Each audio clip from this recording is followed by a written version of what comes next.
계명을 지켜야 예수님의 사랑 안에 거하고, 사랑 안에 거하는 것이 예수님 안에 거하는 것이고, 예수님 안에 거하는 것이 예수님께 붙어 있는 것인데 어떻게 해요? 내가 이것을 벌기 위해서 내가 얼마나 고생하고, 다른 사람들이 잠잘 때에 나는 일찍 일어나서 일을 하고 밤늦게까지 수고했는데 그것을 다른 사람이 공짜로 가져가? 여러분, 하나님의 명령인데 지킬 수 있겠습니까? 함께 하나님 말씀 보시겠습니다. 룻기 3장 18절 한 절 말씀입니다. 룻기 3장 18절 한 절 말씀입니다. 다 같이 한 목소리로 읽으시겠습니다. 시작. 이에 시어머니가 이르되 내 딸아,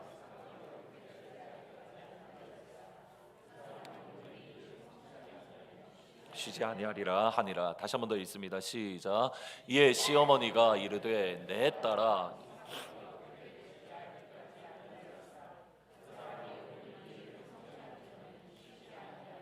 하시더라. 아멘. 오르바와 룻은 모두 동일하게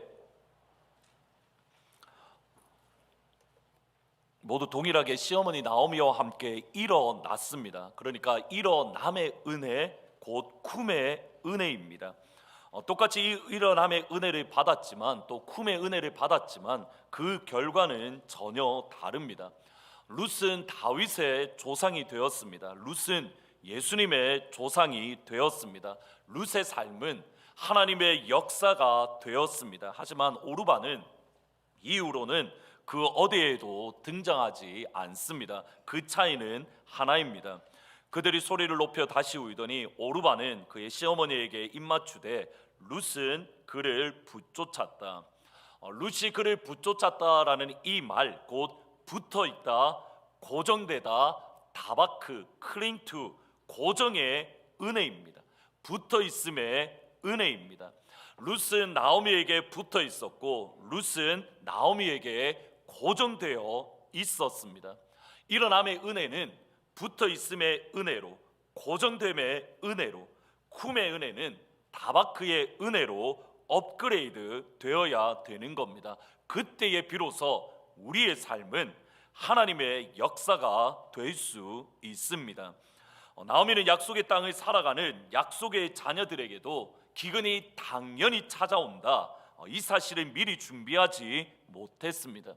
기근의 땅에, 약속의 땅에 기근이 찾아온다는 이 사실을 준비하지 못했을 때에 실제로 기근이 찾아오자 그들은 성공의 땅인 모압으로 떠납니다. 반면에 보아스는 여전히 약속의 땅, 하나님이 기업 선물로 주신 땅, 기근으로 어려움을 겪는 베들레헴에 머물렀습니다. 곧 붙어 있음의 은혜입니다. 그리고 2장 1절에 보면 보아스는 유력한 사람이 되었습니다. 여기 유력한 사람이다라는 이 말은 중요한 사람이다, 또는 챔피언, 또는 히어로, 용사, 심지어 이 유력하다, 다바르라는 이 말인데, 다보르라는 말인데, 이 말은 하나님의 이름을 사용할 때에, 전능하신 하나님, mighty God 할 때에 그 mighty라는 단어로 사용되어지는 말입니다. 그러니까 그 정도로 보아스는 베들레헴에서 영향력이 있는 사람, 능력이 있는 사람, 우리식으로 표현하면 성공한 사람이 되었습니다. 똑같은 기근을 겪었습니다. 나오미는 빈손입니다. 똑같은 기근을 겪었습니다. 보아스는 유력한 사람입니다. 기근이 찾아온 약속의 땅에 붙어 있었기 때문에, 다바크 했기 때문입니다. 여기에서 한 걸음 더 들어가야 됩니다. 보아스는 기근이 찾아온 약속의 땅에 붙어 있었습니다. 그런데 질문은 뭐냐면, 기근의 어려움을 몇 년 정도 견디어냈겠습니까? 보아스가 겪었던 그 기근의 시간이 몇 년이라는 겁니까? 정확한 연수는 알 수 없지만 대략적인 연수를 알 수 있는 구절이 있습니다. 2장 4절과 6절에 보시면, 그들이, 그러니까 나오미 가족이 거기 모압 땅에 거주한 지 10년쯤에 말론과 기론 두 사람이 죽고 그 여인은 두 아들과 남편의 뒤에 남았더라. 그 여인이 모압 지방에서 여호와께서 자기 백성을 돌보시사 그들에게 양식을 주셨다 함을 듣고 두 며느리 함께 일어나 모압 지방으로 돌아왔다. 여러분, 이 말씀에 의하면 나오미가 기근 때문에 모압 땅을 떠난 지 10년 만에 그가 경험했던 것은 남편을 잃었고 두 아들을 잃었습니다. 남편을 잃고 두 아들을 잃은 이후에 하나님께서 이스라엘 백성들을 돌보시고 그들에게 양식을 주셨다, 그들에게 풍년을 주셨다라는 소식을 듣습니다. 그러면 보아스가 기근으로 어려움을 겪으면서 약속의 땅에 붙어 있었던 시간은 적어도 10년입니다. 보아스가 약속의 땅에서 기근으로 어려움을 겪었던 시간이 몇 년이냐면 적어도 10년입니다. 그냥 하루 이틀, 한 해, 두 해 그렇게 기근이 사라지고 풍년이 찾아온 것이 아닙니다. 약속의 땅에 기근이 찾아왔고 10년 동안 기근이 찾아왔고 그 10년 동안 보아스는 약속의 땅에 붙어 있었습니다. 우리가 여기에서 종종 오해하는 말씀 또는 오해하는 하나님 나라의 원리가 있습니다. 누가복음 19장 11절에 보시면 그들이 이 말씀을 듣고 있을 때에 비유를 더하여 말씀하시니 이는 자기가 예루살렘에 가까이 오셨고 하나님의 나라, 제자들은 하나님의 나라가 당장에 즉각적으로 나타날 줄 생각했다. 우리도 모르는 사이에 하나님 나라에 대해서 가지고 있는 오해가 있습니다. 우리도 모르는 사이에 하나님의 교회, 하나님 나라의 원리에 대해서 가지고 있는 오해가 있습니다. 하나님의 나라가 당장에 임할 것으로, 하나님의 나라가 금방 올 것으로, 하나님이 주시는 열매가 즉각 맺을 것으로 생각합니다. 맞습니다. 하나님은 말씀 한마디로 지금 당장 이 순간에 모든 것을 새롭게 하실 능력의 창조주 하나님입니다. 빛이 있으라는 말씀 한마디에 어둠을 뚫고 빛이 창조됩니다. 말씀 한마디에 죽은 나사로가 살아납니다. 말씀 한마디에 앞을 볼 수 없었던 소경이 볼 수 있게 됩니다. 아멘.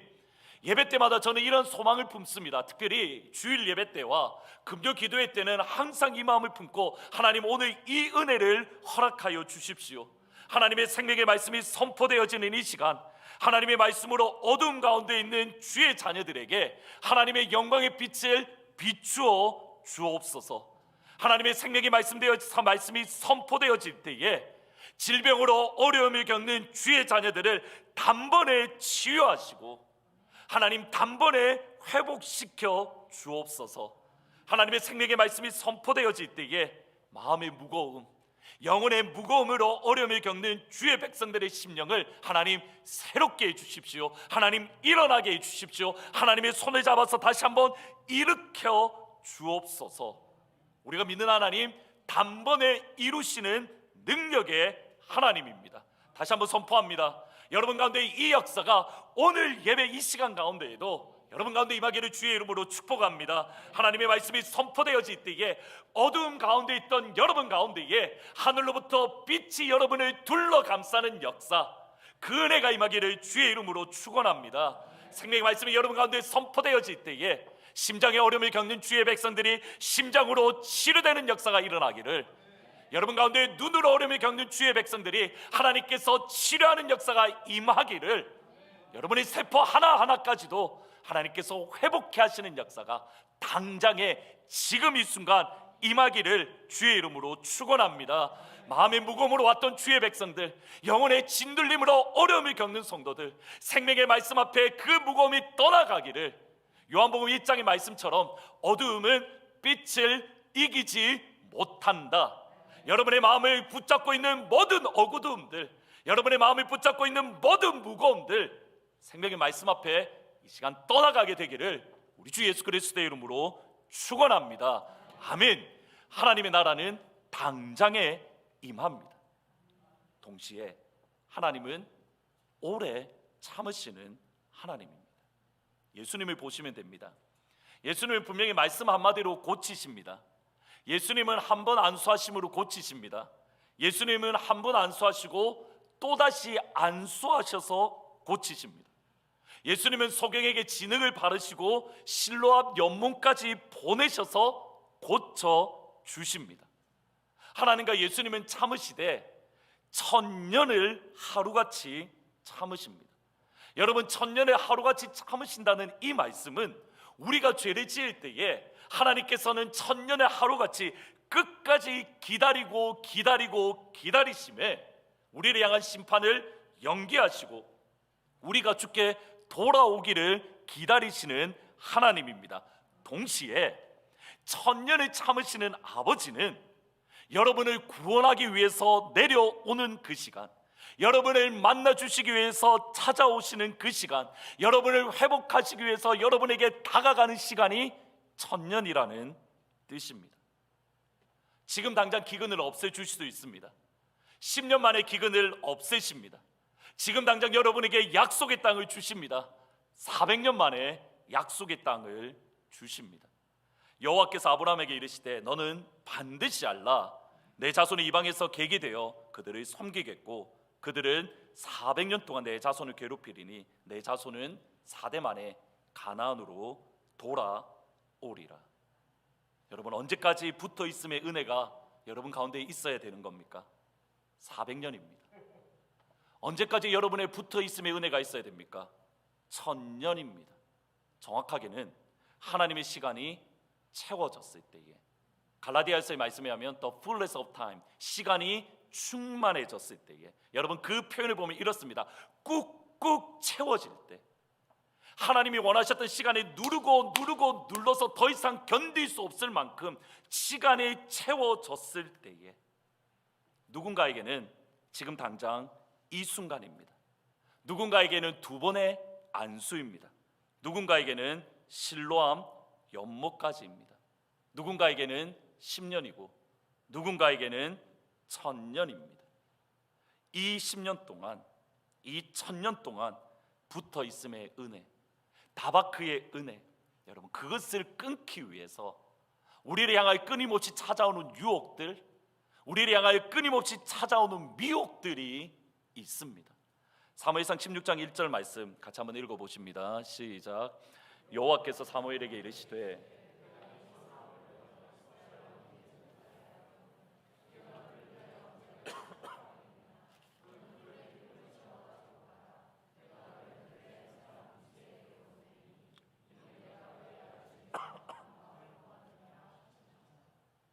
이 시점에서 여러분, 사무엘상 16장 1절에서 사울은 이스라엘의 왕입니까? 왕이 아닙니까? 왕이 아닙니다. 하나님이 정확하게 이렇게 말합니다. I have rejected him over the Israel. 내가 그가 이스라엘의 왕됨을 내가 거절했다. 하나님이 이스라엘의 왕됨을 거절하셨는데 사울은 이스라엘의 왕입니까? 왕이 아닙니까? 왕이 아닙니다. 하나님 입장에서는 이스라엘 사울을 이미 버려서 이스라엘의 왕이 되지 못하게 만들었습니다. 그리고 16장 이후에 계속적으로 나오는 말씀은 하나님께서 다윗에게 기름을 부으셨고 다윗을 왕으로 삼았습니다. 현실은 어떻습니까? 여전히 사울이 이스라엘의 왕입니다. 자신의 기름 부어서 왕으로 세웠던 사무엘조차, 자신에게 기름을 부어서 자신을 왕으로 세웠던 사무엘조차 죽일 수 있는 힘을 가진, 권력을 가진 이스라엘의 왕 사울입니다. 하나님이 기름을 부어 왕으로 세우신 다윗을 죽일 수 있는 힘과 권력을 가진 이스라엘의 왕 다름 아닌 사울입니다. 17장에서 16장에서 이 말씀을 하시고 17장에서 골리앗과의 전투가 나옵니다. 골리앗과의 전투 때에 다윗의 나이를 계산하면 진짜 많이 잡으면 15살입니다. 여러분 그것을 알 수 있는 것이 이스라엘 백성들은 전투에 나가는 나이가 정해져 있습니다. 20살 이상입니다.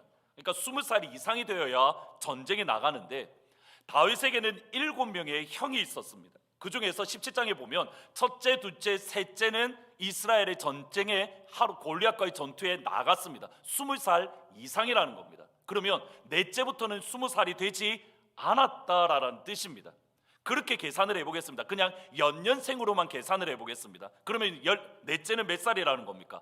19살, 다섯째는 18살, 여섯째는 17살, 일곱째는 16살, 다윗은 15살. 최대로 잡은 게 15살입니다. 골리앗과의 전쟁했을 때 다윗의 나이가 최대로 잡으면 15살입니다. 그리고 다윗이 헤브론에서 유다의 왕으로 세워졌을 때의 나이가 30살입니다. 보셔야 됩니다. 하나님께서 사울을 버리신 이후에 적어도 15년 동안 이스라엘의 왕은 사울입니다. 이 15년 동안 하나님께서 사울을 버리신 이후에도 여전히 15년 동안 사울의 권력이 약해졌다, 사울의 힘이 무너지고 있다라는 뉘앙스는 전혀 없습니다. 사울은 죽는 그 순간까지 단 한 번도 위협당하지 않았습니다. 여러분, 다윗은, 하나님께서 기름 부으신 다윗은 일생 동안 아들들이 반란을 합니다. 그가 가장 믿었던 신하들이 끝까지 반란을 일으킵니다. 그런데 사울은, 하나님이 버리신 사울은 그가 죽는 그 순간까지, 길보아 전투에서 죽는 그 순간까지 단 한 번도 반란이 없었습니다. 그의 왕권이 위협당한 적이 단 한 번도 없습니다. 여러분, 다윗의 입장에서 다시 생각해 보겠습니다.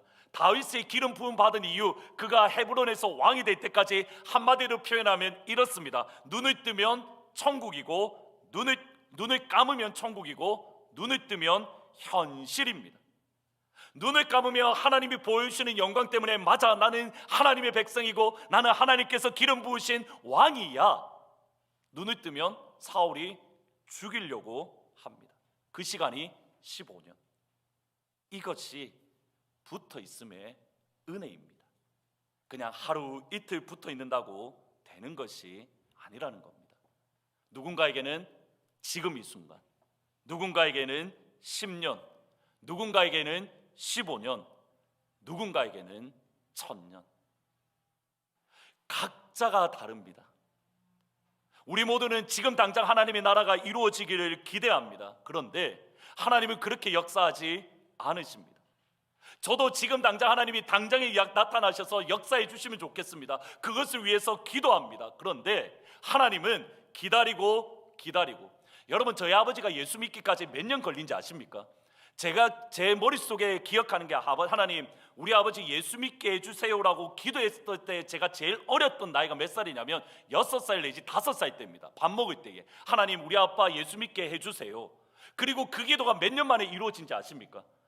제가 아버지 돌아가시기 몇 달 전에, 그게 3년 전의 일입니다. 몇 년 동안 기도했습니까? 저한테는 그게, 연수를 말씀드리면 나이가 드러나죠. 뭐라고요? 네, 하여튼 그렇습니다. 15년보다는 깁니다. 당장에 일어나면 좋죠. 근데 누군가에게는 몇십 년이 될 수 있더라는 겁니다. 여기서 다시 생각해야 되는 것이 있습니다. 탈무드의 한 수수께끼에 보면 사람의 눈은 흰 부분과 검은 부분으로 되어져 있습니다. 하나님은 흰 부분이 아니라 검은 부분으로 만물을 보도록 만드신 이유가 무엇입니까? 여기에 대해서 탈무드의 대답이 이렇습니다. 인생은 어려운 것, 고난을 통해서 비로소 밝은 것을 볼 수 있는 존재이기 때문에, 인생은 어두운 것, 고난을 통해서 밝은 것을 볼 수 있기 때문에. 20세기 최고의 변증가로 불리는 C.S. 루이스는 저희들이 잘 아는 말을 했습니다. 고난은 변장된 축복이다. 심지어는 고난은 하나님의 축복을 부르는 나팔 소리다라고 말을 합니다. 근데 다시 한번 생각해 보셔야 됩니다. 모든 고난이 축복이라는 결과를 가져오지 않습니다. 누군가에게는 고난이 축복입니다. 누군가의 고난은 그냥 고난입니다. 누군가에게는 고난이 축복입니다. 누군가에게는 고난이 그냥 쓴뿌리입니다. 똑같습니다. 약속의 땅에 기근으로 있었던 10년 동안 보아스가 아무것도 하지 않고 그냥 견디기만 하면 되는 겁니까? 10년의 세월 동안 그냥 버티기만 하면 되는 겁니까? 그냥 붙어 있으면 되는 겁니까? 아닙니다. 붙어 있음의 은혜는 또 다른 은혜로 나아가야 됩니다. 간단하게 증명할 수 있습니다. 약속의 땅에 기근이 임했던 약속의 땅에 남아 있었던, 약속의 땅에 붙어 있었던 모든 이스라엘 백성들이 보아스처럼 유력한 사람이 된 것은 아닙니다. 10년의 기근이 지나면서 어떤 이들은 유력한 사람이 되었습니다. 10년의 기근이 지나면서 어떤 이들에게는 힘겹고 아프고 그들에게 쓴뿌리만 남게 되었습니다. 붙어 있는다고 자동으로 열매를 맺는 것이 아니라는 겁니다. 이것이 우리가 하나님 나라에 대해서 가지고 있는 두 번째 오해입니다. 예수님은 하나님 나라를 비유로 가르쳐 주셨습니다. 그 중에 잘 알려진 것이 요한복음 15장에 나오는 비유인데, 예수님은 포도나무이고 하나님은 농부이고 우리는 가지이다. 하나님은 농부, 우리는 포도나무, 그리고 예수님은 포도나무, 우리는 가지. 그리고 나서 우리는 어떻게 생각하냐면, 가지가 열매를 맺기 위해서는 예수님께 붙어 있으면 된다. 우리는 이렇게 믿습니다. 요한복음 15장 4절 5절 같이 한번 읽어보십니다. 시작. 내 안에 거하라, 나도 너희 안에 거하리라.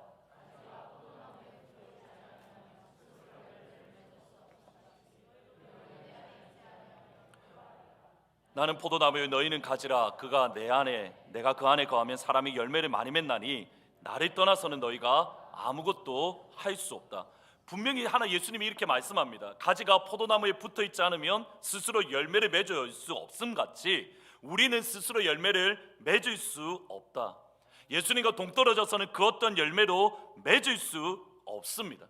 예수님께 붙어 있는 가지의 열매를 예수님이 이렇게 말합니다. 그가 내 안에, 내가 그 안에 거하면 사람이 많은 열매를 맺나니.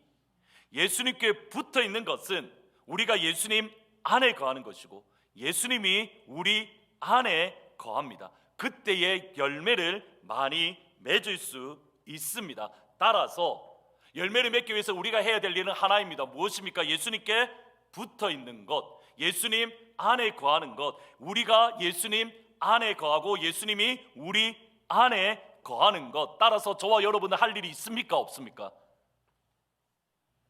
대답하기 애매하시죠? 따라서 우리는 할 일이 있을까요? 없을까요? 우리는 여기에서 멈춰버립니다. 우리가 읽고 싶은 것에 딱 멈춰버립니다. 그 다음 나오는 요한복음 15장의 말씀을 생각하지 않습니다. 첫 번째 질문은 이겁니다. 예수님께 붙어 있는다는 것은 무슨 뜻입니까? 예수님 안에 거한다는 것은 무슨 의미입니까? 구체적으로 어떤 신앙의 삶이 예수님 안에 살아가는 겁니까? 먼저 2절 말씀을 같이 한번 보시면 좋겠습니다. 1절에 보면 하나님이 농부이고 예수님이 포도나무이고 우리는 가지다라는 것을 설명하시고 2절 말씀에 분명히 이렇게 말씀합니다. 같이 한번 읽어보십니다. 시작. 무릇 내게 붙어 있어 제거해버리고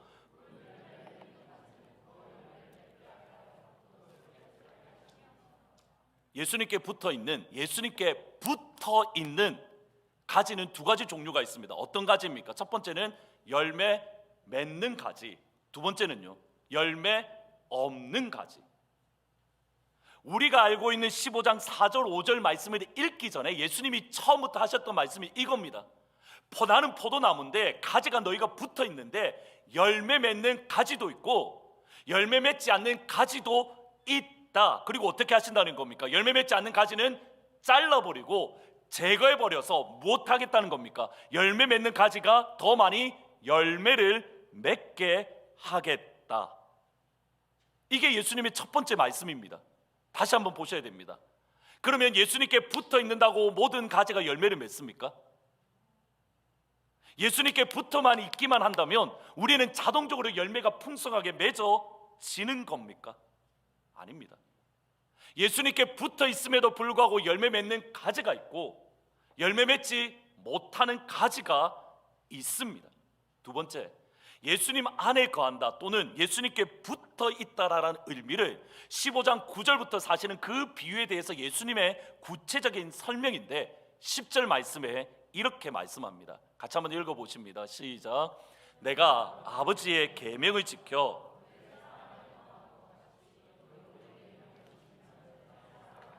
거하리라.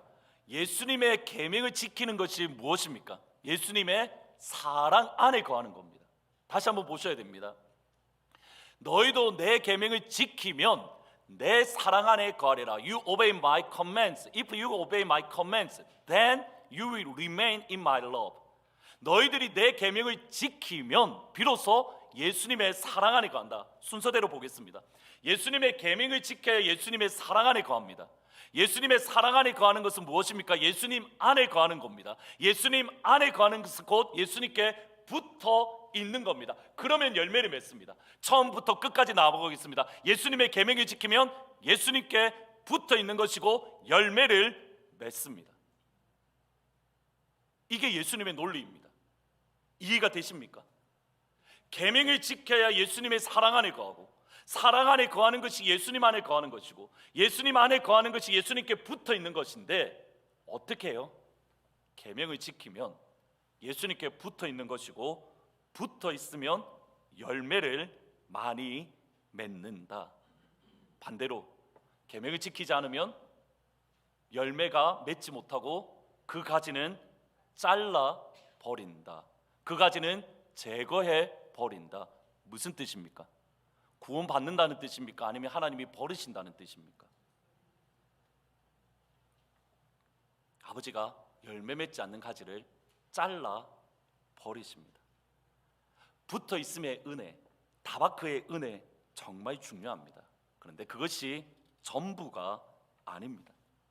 붙어 있음의 은혜는 지킴의 은혜, 계명을 지켜라고는, 이 지켜라는 단어가 헬라어로 테레오라는 단어입니다. 지킴의 은혜, 테레오의 은혜로 나아가야 됩니다. 여러분, 보아스가 10년 동안 약속의 땅에서 그냥 버틴 게 아닙니다. 조금만 있으면 하나님이 좋은 시절을 줄 거야 라고 하며 이빨을 악물고 그냥 10년을 버텨냈던 게 아니라는 겁니다.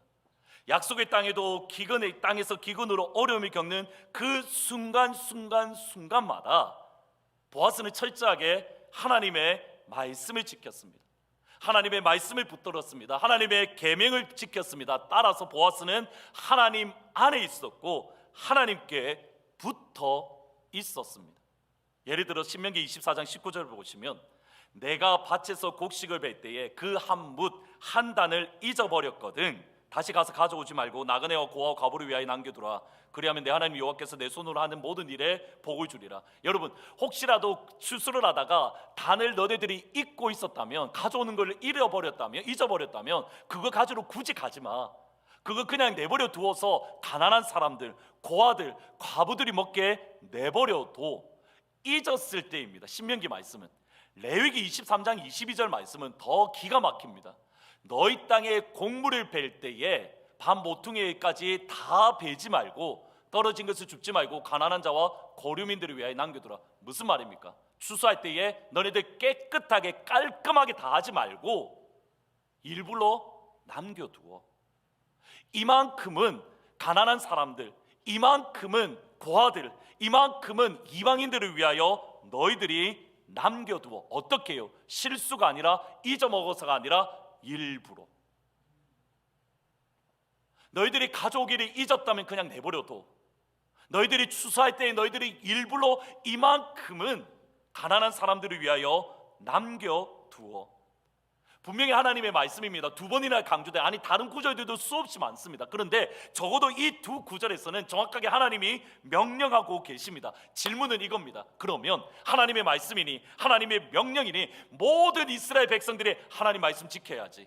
하나님께서 주신 명령인데 순종해야지. 당연히 잊어버린 건 내버려둬야지. 당연히 이만큼은 내가 다 곡식을 추수하지 않아야지.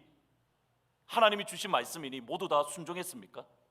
하나님이 주신 명령이니 모두 다 아멘하고 받아들인 겁니까? 두 가지를 보셔야 됩니다. 사사시대입니다. 모두가 자기 소견에 옳은 대로, 내 눈에 보기에 좋은 대로 살아가던 시대입니다. 하나님의 말씀의 권위가 완전히 무너졌던 시대입니다. 성경이 뭐라 하든 상관없이, 하나님이 무슨 말씀을 주셨든 상관없이, 내가 이거 하고 싶으니까 나는 할 거야. 하나님의 명령이 무슨 말씀을 하든지 상관없이 내가 원하는 것, 내가 기뻐하는 것, 내가 하고 싶은 것, 그것이 법인 시대. 여러분, 그때에 하나님의 말씀이 지켰으니, 명령이니 이거 내버려 두고, 하나님의 명령이니 내가 모든 것, 내가 이만큼은 가난한 사람들을 위하여 남겨둘 거야. 어리석은 일입니다. 어리석은 모습입니다. 더 중요한 건 이겁니다. 기근으로 어려움을 겪고 있습니다. 풍년의 시간이더라도 이것을 지키는 게 쉽지 않습니다. 그런데 지금 기근의 어려움을 보내고 있습니다. 그냥 살아가는 것만으로도 버겁습니다. 10년 동안요. 나도 살기 어려운데, 나도 언제 어떻게 될지 모르는데 다른 사람 챙겨줄 여력이 전혀 없습니다. 그것이 그 시대의 모습입니다. 그것을 알 수 있는 것이 있습니다. 2장 9절 15절 16절 같이 한번 읽어보십니다. 시작. 그들이 베는 밭을 보고 그들이 따르라. 내가 그 소년들에게 죽게 하고 책망하지 말며 그에게 죽게 하고 꾸짖지 말라. 지난주에 말씀드렸듯이 건드리지 말라는 그냥 터치라는 말이 아니라 스트라이크라는 말입니다. 눈에 멍들 정도로 강하게 휘두르는 폭력입니다. 책망하다, 꾸짖다 모두 다 모욕적이고 조롱하는 말이고, 이것이 당시 베들레헴과 이스라엘의 모든 사람들의 정상적인 모습이었습니다. 하나님의 명령에 따라서, 하나님께서 주신 권리를 따라서, 하나님이 주신 권리를 따라서 이삭을 죽기 위해서 밭으로 나아갔던 가난한 사람들, 고아와 과부와 이방인에 대했던 이스라엘 백성들의 모습이 주먹을 휘두르며 폭력을 휘두르고 쫓아내며 그들을 향하여 모욕적이고 조롱하는 말. 여러분, 어떤 면에서 너무 당연하지 않습니까? 나도 먹기 살기 힘든데, 지금 나도 언제 망할지 모르는데, 지금 잠깐 형편은 괜찮아졌는데 언제 또다시 어려움이 닥쳐올지 모르는데, 팬데믹의 어려움의 시간이 지나면서 이제 겨우 좀 살만한데 지금 당장 다른 사람을 도와주라, 나 아직까지 그럴 여력이 없어, 또 다른 팬데믹을 내가 준비해야 돼. 불확실한 시대입니다. 언제 어떤 일이 어떻게 일어날지 모르는 그러한 시대입니다. 한 푼이라도 더 모아야 되는 상황에 그 다음이 중요합니다. 지난 1년 동안 내가 수고하고 땀 흘리고 애써 벌어놓은 것, 그냥 물질이 아니라, 그냥 돈이 아니라, 그냥 추수 이삭이 아니라, 지난 1년 동안 햇볕 가운데에 땀을 뻘뻘 흘리며 내가 수고했고, 비가 올 때에도 내가 나가서 밭을 개간하고 내가 힘을 다해서 벌어놓았던 그 이삭을 아무런 노동도 하지 않고 아무런 일도 하지 않은 사람이 와서 가져간다? 좋아할 사람 아무도 없습니다. It is unfair. 말도 안 되는 일입니다. 내가 이것을 얻기 위해서 지난 1년 동안 얼마나 힘을 다했는데, 내가 이것을 벌기 위해서 내가 얼마나 고생하고, 다른 사람들이 잠잘 때에 나는 일찍 일어나서 일을 하고 밤늦게까지 수고했는데 그것을 다른 사람이 공짜로 가져가? 말도 안 돼. 여러분, 하나님 명령인데 지킬 수 있겠습니까? 그런 시대에 보아스는 약속의 땅에 있었습니다. 그런 시대의 보아스는 하나님의 말씀을 붙들었습니다.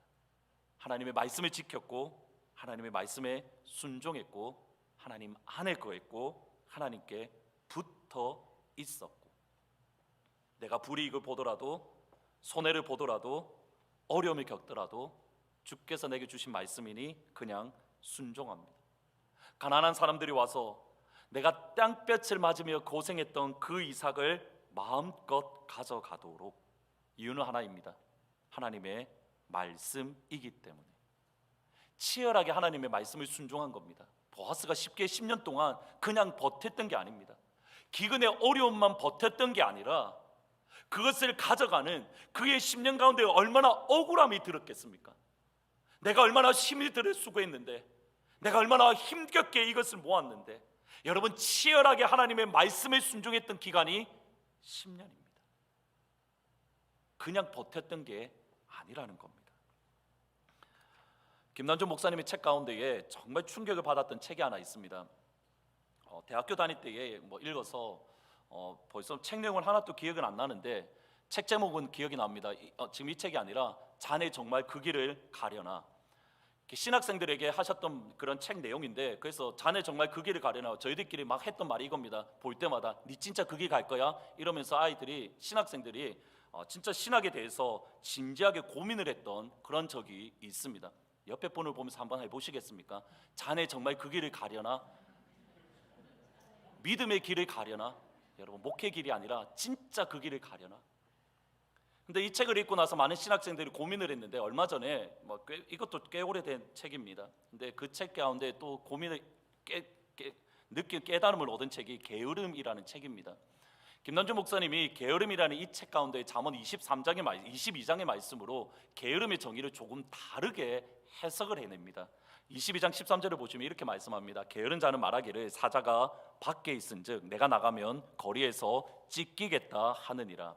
여기 게으르다라는 이 히브리어가 한각에 기대다 또는 늦추다, 머뭇거리다. 그러니까 게으르다, 아이들이라는 말보다는 그 동사형은 늦추다 또는 머뭇거리다라는 뜻입니다. 여기에서 김남준 목사님이 흥미로운 것을 말합니다. 뭐냐면 게으른 사람이 어떤 일을 피하는 방법이 뭐냐면 핑계입니다. 게으른 사람일수록 핑계가 많고 변명이 많습니다. 김남준 목사님의 표현이 재밌습니다. 몸은 게으른데 혀는 게으르지 않습니다. 게으른 사람 중에 말을 잘하는 사람이 많습니다. 여러분, 말 잘하는 사람을 유의 깊게 보시면 이 부류에 속할 가능성이 없잖아 있습니다. 몸은 게으른데 혀는 게으르지 않고, 게으른 사람 중에 말을 잘하는 사람이 많고. 근데 이 정의와 함께 다시 한번 성경을 읽어보니 조금 달라집니다. 제가 아까 히브리어 말의 뜻 기억하십니까? 늦추다, 머뭇거리다. 여러분, 근데 이 사람의 변명을 보셔야 됩니다. 길가에 뭐가 있다는 겁니까? 사자가 있다. 여러분, 사자가 밖에 있는데 어떻게 나갑니까? 안 나가는 게 맞죠. 집 안에 있어야죠. 그런데 하나님은 그 변명과 핑계, 이유가 정당함에도 불구하고, 그 다음이 중요합니다. 하나님의 말씀을 지킴에 있어서 머뭇거리는 것, 하나님의 말씀을 지킴에 있어서 늦추는 것, 그것을 게으름이라고 말씀합니다. 너무 분명한 이유입니다. 너무 합당한 이유입니다. 그럼에도 불구하고 하나님의 말씀을 지키는 것을 머뭇거리는 것, 하나님의 말씀을 지키는 것을 늦추는 것, 그것을 하나님은 게으름. 보아스로 다시 돌아가겠습니다. 충분히 핑계댈 수 있습니다. 모든 사람들이 인정하고 동의하는 변명거리입니다. 지금 때가 너무 어렵습니다. 조금이라도 모아야 됩니다. 가난한 사람들 조금 있다가 여유 있으면 그때 도우면 된다. 모든 사람들이 이렇게 말합니다. 보아스 역시 이런저런 핑계를 대며 하나님 말씀 순종함을 늦출 수 있습니다. 그런데 그렇게 하지 않았습니다. 하나님의 말씀에 순종함에 있어서 머뭇거릴 수 있었습니다. 그런데 그렇게 하지 않았습니다. 하나님의 말씀이니 그냥 그 자리에서 순종합니다. 그냥 하나님의 명령이니 그 자리에서 머뭇거리지 않고 그것을 붙들고 있습니다. 심지어 오늘 읽으셨던 본문의 말씀 어떻게까지 했습니까? 이에 시어머니가 이르되 내 딸아 이 사건이 어떻게 될지 알기까지 앉아있으라. 그 사람이 오늘 이 일을 성취할 때까지, 이 일이 이루어질 때까지, 이 일이 완성될 때까지 쉬지 아니하리라. 하나님의 말씀을 지킴에 있어서 변명하고 머뭇거리는 것이 아니라 하나님의 말씀을 지킴에 있어서 쉬지 아니하고 지금 이 순간 당장 하나님의 말씀을 붙든다. 일어남의 은혜에서 붙들음의 은혜로, 붙들음의 은혜에서 지킴의 은혜로. 여러분, 이 흐름을 잘 보셔야 됩니다. 제자훈련을 하는데 어떤 분이 목사님 이번 주 설교가 열매의 은혜 아닙니까? 라는 말을 하는 겁니다. 지난 두 주의 설교를 보니까 붙어있음의 은혜에서, 일어남의 은혜에서 붙어있음의 은혜, 그 다음 목사님 열매의 은혜 아닙니까? 파라의 은혜 아닙니까? 그래서 설교 제목을 바꿨습니다. 테레오의 은혜로, 지킴의 은혜로. 다다음 주에 열매 은혜로 설교를 할 겁니다. 보셔야 됩니다. 우리의 신앙이 한 자리에 머물면 안 됩니다. 일어나는 것 중요합니다. 붙어있는 것 중요합니다. 무엇이 중요합니까? 지킴의 은혜가 중요합니다. 여러 가지 병명될 수 있습니다. 팬데믹 과정 때문에 어렵다, 이해됩니다. 누가 보더라도 맞습니다. 그런데 하나님은 그 모습을 바라보며 게으른 자야라고 말씀하십니다. 여러분, 하나님의 시선으로 여러분 자신을 평가하셔야 됩니다. 여러분의 상황이 맞습니다. 여러분의 형편이 맞습니다. 저도 여러분에게 목회자지만 이렇게 해야 됩니다라고 말하기가 어려울 때가 너무 많습니다. 그러나 하나님의 말씀은 분명합니다. 핑계대지 말고 머뭇거리지 말고 그냥 즉시로 지금 이 순간 하나님의 말씀에 순종하라. 하트포드에서 땅끝까지 우리 변명거리 너무 많지 않습니까? 재정도 줄었습니다. 주일날 사람들도 안 옵니다. 우리가 할 수 있는 일이 없습니다. 너무 변명거리 많지 않습니까? 우리 팬데믹 전에는 250명인데 지금 한 150명밖에 안 옵니다. 하나님 250명 되면 우리 그때 다시 일을 할게요. 재정이 다시 쌓이면 그때 선교할게요. 재정이 되면 그때 다시 주의 일을 감당할게요. 사람들이 많이 모이면, 일꾼들이 많이 생기면 하나님 그때 일을 할게요. 변명거리 맞잖아요. 옳은 변명이잖아요. 하나님은요, 게으른 자야. 열매는 하나님께 달려 있습니다. 30배를 맺을지 60배를 맺을지 100배를 맺을지 모릅니다. 그러나 지금 이 순간 우리가 해야 될 일, 하나님께서 우리에게 주신 말씀이니 변명하지 아니하고 핑계대지 아니하고 이 일을 이루기까지 성취하리라. 이 일을 이루기까지 쉬지 아니하리라. 지킴의 은혜, 테레오의 은혜. 그리고 여기까지 나가기 위해서는 오늘 찬양 나의 주 나의 하나님이여라는 찬양을 부르는데 마지막 가사에 보면 이렇습니다. 저항할 수 없는 그 은혜로 주의 길을 걷게 하옵소서. 여러분, 이 가사가 너무 멋지지 않습니까? 우리가 가지고 있는 정당한 핑계거리를 뛰어넘을 수 있는 저항할 수 없는 은혜를 주십시오. 여러분, 우리의 힘으로 되는 게 아닙니다. 보아스가 자기 힘으로 한 게 아닙니다. 저항할 수 없는 하나님의 은혜가 있으니 그거 가는 겁니다. 오늘 우리가 찬양하고 기도할 때에 하나님 그 은혜를 부어주십시오. 같이 찬양하고 기도합니다. 나의 주 나의 하나님이여, 주님을 경배합니다.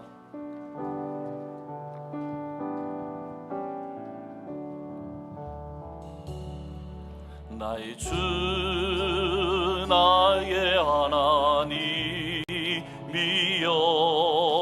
주를 경배합니다. 주 사랑하는 나의 마음을 주께서 아시나이다. 나의 주 나의 하나님이여, 나의 주 나의 하나님이여, 주를 경배합니다. 주 사랑하는 나의 마음을 주께서 아시나이다. 깨뜨릴 옥함 내게 없으며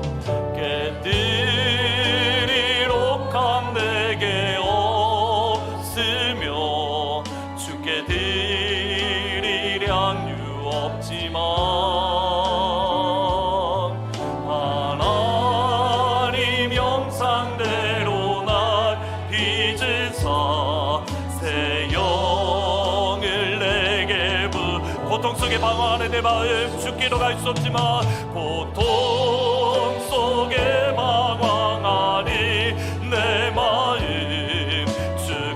주께로 갈 수 없지만 하나님 저항할 수 없는 주님의 은혜로 저항할 수 없는 그 은혜로 주님 깨뜨릴 옥함 내게 없으며 주께 드릴 양이 없지만 하나님 형생대로 나를 믿으사 깨뜨릴 옥함 내게 없으며 주께 드릴 양유. 하나님 오늘 이 시간 하나님의 영상으로 나를 빚으시사 하나님 영상대로 날 빚으사 새여 고통 속에 방황하는 내 마음 주님께로 갈 수 없음에도 불구하고 고통 속에 방황하는 내 마음 주께 하나님 하늘문을 여시고 저항할 수 없는 하나님의 은혜를 부어주십시오.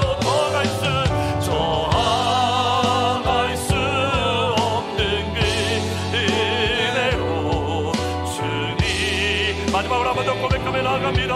고통 속에 방황하는 내 마음 주께로 고통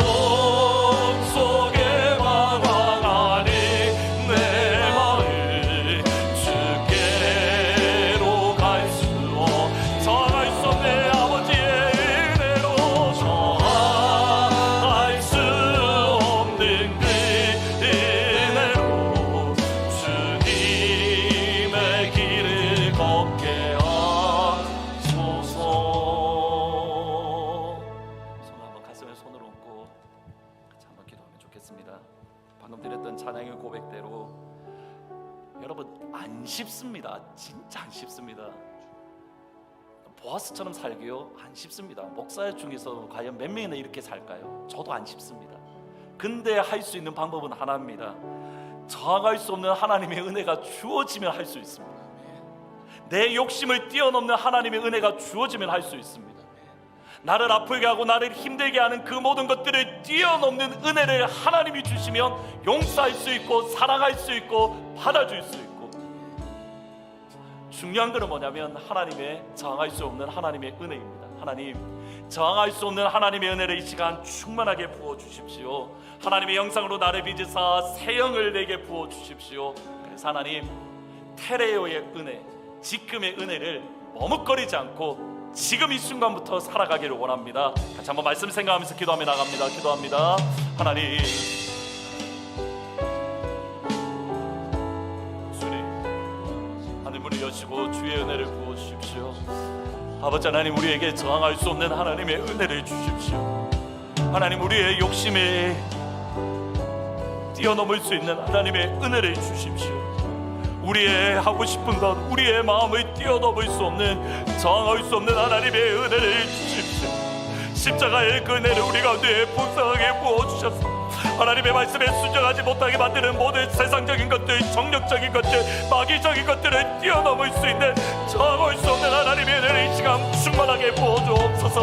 하나님, 힘듭니다. 어렵습니다. 아픕니다. 괴롭습니다. 그러나 주님, 저항할 수 없는 하나님의 은혜를 인하여서 하나님 그 모든 것들을 뛰어넘는 자리에 설 수 있도록 하나님 의 성도들 가운데 이 시간 하늘의 문을 열어주기를 원합니다. 하나님, 이 시간 하늘의 문을 열어주셔서 하나님 물러갈 수 있도록 하나님 인도하여 주옵소서. 아멘, 아멘. 하나님, 이 시간 하늘의 문을 열어주셔서 하나님 그 십자가의 은혜가, 하나님 그 십자가의 사랑이, 그 영광스러운 하나님의 은혜가 우리 영혼에 충만하게 임할 수 있도록 아버지 하나님 인도하여 주시기를 원합니다. 하나님 그 자리에 함께하여 주옵소서. 하나님 모든 병을 뛰어넘는 저항할 수 없는 은혜, 하나님 모든 질병을 뛰어넘는 저항할 수 없는 은혜, 모든 병을 뛰어넘는 저항할 수 없는 은혜, 하나님 모든 것들을 뛰어넘는, 모든 경제의 것들을 뛰어넘는 저항할 수 없는 하나님의 은혜를 사랑의 주의 선도들 가운데 충만하게 부어주시기를 원합니다. 하나님, 오늘 예배가 되게 하시고 하나님 간절히 사모하는 주의 심령들 가운데 하나님 이 시간 하늘의 문이 열리고 충만하게 채워주옵소서. 하늘의 문이 열어주옵소서. 하늘의 문이 열어주옵소서. 고통 속에 방황하는, 고통 속에 방황하는 내 마음, 주께로 갈 수 없지만 저항할 수 없는 아버지의 은혜로, 저항할 수 없는 그 은혜로 함께 일어나서 마지막으로 찬양하며 나갑니다. 고통 속에 방황하는 내 마음, 주께로 갈 수 없음에도, 고통 속에 방황하는 내 마음, 주께로 갈, 하나님 이 시간 하늘문을 여시고 저항할 수 없는 주의 은혜로, 저항할 수 없는 그 은혜로 주님의 길을 걷게 하소서. 나의 주, 나의 하나님이여, 주를 경배합니다.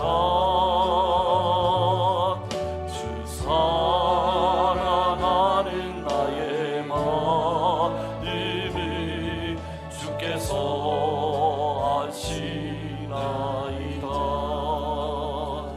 그렇습니다. 주님, 저항할 수 없는 아버지의 은혜를 이 시간 충만하게 부어 주옵소서. 우리의 병을 뛰어넘을 수 있는, 저항할 수 없는 은혜를 주십시오. 우리의 물질의 어려움을 뛰어넘는, 저항할 수 없는 은혜를 주십시오. 그 어느 것도 주의 은혜를 이길 수 없음을 고백을 하오니 하나님, 우리의 영혼 가운데에 모든 것들을 뛰어넘을 수 없는, 저항할 수 없는 은혜, 저항할 수 없는 은혜, 저항할 수 없는 은혜를 이 시간 충만하게 부어 주옵소서. 그런 우리 하트포드 제2장로교회가 되기를 원합니다. 그러므로 주님 말씀하시면 나아가고, 주님 뜻이 아니면 멈춰서는 그 교회로 설 수 있도록 도와주옵소서. 예수님 이름으로 기도합니다. 아멘. 주님 말씀하시면 내가 나가리라. 주님 뜻이 아니면 내가 멈춰서리라. 나의 가고 서는 것 주님 뜻에 있으니 오 주님 나를 이끄소서. 주님 말씀하시면 믿음으로 나아갑니다. 주님 말씀하시면 내가 나가. 주님 뜻이 아니면 주님 뜻이 내가 멈춰섭니다. 내가 멈춰서 나의 가고 서는 것 나의 가고 서는 것 주님 뜻에 있으니 오 주님 나를 이끌 뜻하신 곳에 있기를 원합니다. 뜻하신 그곳에 나 있기 원합니다. 이끄시는 대로 순종하며 살리니 연약한 내 영혼 통하여 일하소서.